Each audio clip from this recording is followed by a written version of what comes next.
Friends, ഞാൻ ഇന്നിവിടെ വന്നിരിക്കുന്നത് ഒരു വനില സ്പഞ്ച് കേക്കിൻ്റെ റെസിപ്പി ആയിട്ടാണ്. കോസ്റ്റ് എഫക്റ്റീവായിട്ട് എളുപ്പത്തിൽ നമുക്ക് വീട്ടിൽ ഒരു വനില സ്പഞ്ച് കേക്ക് ചെയ്താലോ? വരും.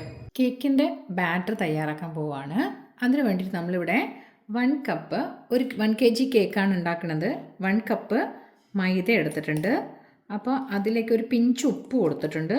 പിന്നെ 1 ടീസ്പൂൺ ബേക്കിംഗ് പൗഡർ അതുകൂടെ നമ്മളിതിലേക്ക് ആഡ് ചെയ്യുന്നുണ്ട്. എന്നിട്ടിത് നമുക്ക് നന്നായിട്ട് അരിച്ചെടുത്ത് വയ്ക്കാം. ഓക്കെ, നമുക്കിതൊന്ന് നല്ല സ്ട്രെയിൻ ചെയ്തെടുക്കാം. അപ്പോൾ 1-2 പ്രാവശ്യം അരിച്ചെടുക്കുന്നത് കൂടുതൽ നല്ലതാണ്. എല്ലാ ഭാഗത്തേക്കും എല്ലാം എത്തിപ്പെടാൻ കൂടുതൽ നല്ലതാണ് കേട്ടോ. നമുക്കിതൊന്ന് അരിച്ചെടുക്കാം. കേക്കിൻ്റെ ബാറ്റർ തയ്യാറാക്കാൻ നമുക്ക് ആദ്യം 4 മുട്ട എടുക്കാം. 1 kg കേക്കിന് 4 മുട്ടയാണ്. അപ്പോൾ മുട്ട പൊട്ടിച്ചെടുക്കാം.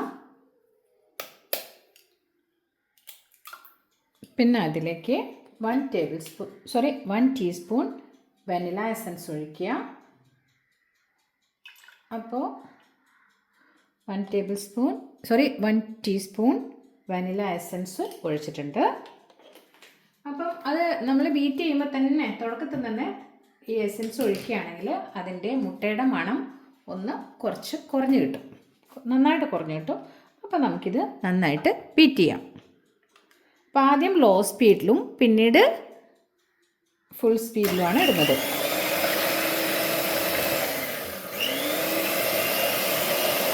ഫ്ലഫി ആയി തുടങ്ങുമ്പോൾ തന്നെ നമ്മളതിലേക്ക് ഷുഗർ പൗഡർ ആഡ് ചെയ്യാണ്. 1 കപ്പ് ഷുഗറാണ് ഉപയോഗിച്ചത്. ആ പൗഡർ ഇതിലേക്ക് ആഡ് ചെയ്യാണ്. നമ്മൾ ഫുൾ സ്പീഡിലിട്ടിട്ട് മുഴുവൻ ഷുഗർ പൗഡറും ഇട്ടിട്ട് നന്നായിട്ട് ഫ്ലഫി ആയി എന്നവരെ ബീറ്റ് ചെയ്തു. അതും ഏതാണ്ട് 1 മിനിറ്റ്. ഓവർ ഫ്ലഫി ആകുമ്പോൾ നമ്മുടെ കേക്ക് പെട്ടെന്ന് പൊങ്ങിയിട്ട് നമ്മൾ കേക്ക് ടിന്നിന്ന് പുറത്തെടുക്കുമ്പോഴത്തേക്ക് അത് താഴ്ന്നിരിക്കും. അപ്പോൾ അധികം ബീറ്റ് ആവാതിരിക്കാനും ശ്രദ്ധിക്കുക. ഇനി നമ്മൾ ഇതിലേക്ക് ഒഴിച്ചു കൊടുക്കുന്നത് 2 ടേബിൾ സ്പൂൺ സൺഫ്ലവർ ഓയിലാണ്.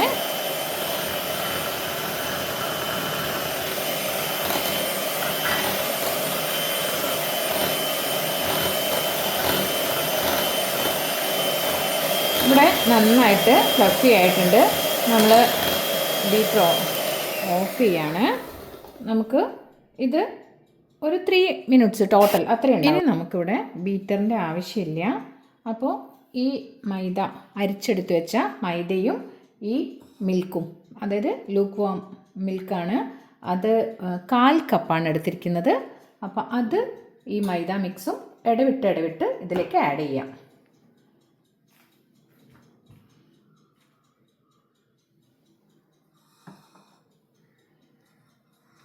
ആദ്യം ഒന്ന് കുറച്ച് മൈദ മിക്സ് ഇട്ടു, പിന്നെ അതിന് ഒന്ന് ഈ മിൽക്ക് ഒഴിച്ചു കൊടുത്തു. അങ്ങനെ ഇടവിട്ട് ഇത് മിക്സ് ചെയ്ത് യോജിപ്പിക്കുകയാണ് ചെയ്യുന്നത്. മിൽക്ക് നമ്മൾ മുഴുവനായിട്ട് ഒഴിച്ചു കൊടുത്തു. ഏറ്റവും അവസാനമായിട്ട് ഇടുന്നത് അരിച്ചെടുത്ത് വെച്ച മൈദയുടെ മിക്സാണ്. പതുക്കെ നമ്മൾ ഒരു വശത്തേക്ക് മാത്രം ഇത് ഫോൾഡ് ചെയ്ത് കൊടുക്കുക കേട്ടോ. നമ്മൾ എല്ലാ കട്ടകളും ഉടഞ്ഞ് നല്ല വൃത്തിയായിട്ട് ഒരു വശത്തേക്ക് ഇങ്ങനെ കട്ട് ചെയ്തു ഫോൾഡ് ചെയ്ത് ഇങ്ങനെ എടുത്തുകൊണ്ടിരുന്നു. അപ്പോൾ നമുക്ക് കേക്ക് ടീനിലേക്ക് ഒഴിച്ചു കൊടുക്കാം. അപ്പം ഞാനിവിടെ 8 ഇഞ്ചിൻ്റെ കേക്ക് ടീനാണ് എടുത്തത്. അത് ബട്ടർ തേച്ചിട്ട് ബട്ടർ പേപ്പർ വെച്ചിട്ടുണ്ട്. അപ്പോൾ അതിലേക്ക് നമുക്ക് ഈ കേക്ക് ബാറ്റർ ഒഴിച്ചു കൊടുക്കാം.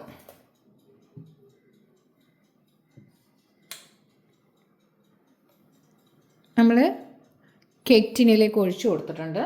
പക്ഷേ ഇതിൻ്റെ എയർ ബബിൾസൊക്കെ പോകാൻ വേണ്ടിയിട്ട്, താഴോട്ടേക്ക് പോകാൻ വേണ്ടിയിട്ട് നമുക്കിതൊന്ന് ടാപ്പ് ചെയ്തിട്ട് എയർ ബബിൾസൊക്കെ താഴെ പോയിട്ടുണ്ട്. ഇനി നമുക്ക് ഈ കേക്ക് ബേക്ക് ചെയ്യാം. നമ്മൾ 180 ഡിഗ്രിയിൽ ഓവൻ പ്രീ ഹീറ്റ് ചെയ്യാൻ വെച്ചിട്ടുണ്ട്. എന്നിട്ട് നമുക്ക് 170 ഡിഗ്രിയിൽ ഒരു 30 മിനിറ്റ്സ് ബേക്ക് ചെയ്തെടുക്കാം. നമ്മളുടെ ഓവൻ 10 മിനിറ്റ്സ് പ്രീ ഹീറ്റ് ആയിട്ടുണ്ട്. നമുക്കിത് ബേക്ക് ചെയ്യാൻ വെച്ച് കൊടുക്കാം. നമ്മൾ 170 ഡിഗ്രിയിൽ 30 മിനിറ്റ്സ് ആണ് ഇടുന്നത്. നമ്മുടെ കേക്ക് ഇവിടെ ബേക്ക് ആവട്ടെ. നമ്മൾ കേക്ക് എടുക്കുന്ന വീഡിയോ നമ്മൾ എടുക്കാൻ വിട്ടുപോയി. ഇതാണ് കേക്ക്. ഇതിൻ്റെ ടോപ്പിൽ കുറച്ച് കളറുണ്ട്, പക്ഷേ നമ്മളത് കട്ട് ചെയ്ത് കളയുന്നതാണ്. അപ്പോൾ പാകമാണ്. ഞാനിതൊന്ന് തണിഞ്ഞതിന് ശേഷം ഡിമോൾഡ് ചെയ്തിട്ട് കാണിച്ചു തരാം കേട്ടോ.